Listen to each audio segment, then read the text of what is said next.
Ce qui s'est passé avec la firme, c'est que j'étais encore avocat dans une petite ville. Je me battais pour gagner ma vie, pour survivre. Et j'ai reçu un appel.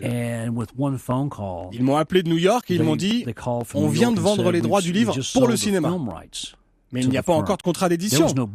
Ils n'ont pas vendu les droits pour un livre. En fait, je ne savais même pas si la firme allait être éditée parce que quelques éditeurs avaient déjà refusé le manuscrit. Et donc je travaillais à mon bureau en attendant un miracle. Et le miracle, c'est que quelqu'un a lu mon manuscrit, l'a envoyé à Hollywood. Et on a donc vendu les droits pour un film pour plus d'argent que je n'en avais gagné de toute ma vie. Le contrat de film est arrivé le premier. Et une fois qu'on a eu ce contrat, tout à coup, tous les éditeurs voulaient publier mon livre.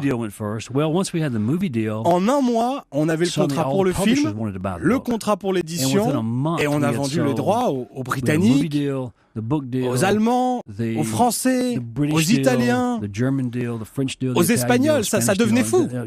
Pour moi, c'était très soudain. Et ça, c'était un an avant que le livre ne soit publié. Donc, j'ai fini le livre et il a été publié un an plus tard. Et il y avait énormément de pression autour du livre. Il y avait un buzz, on dirait un buzz aujourd'hui.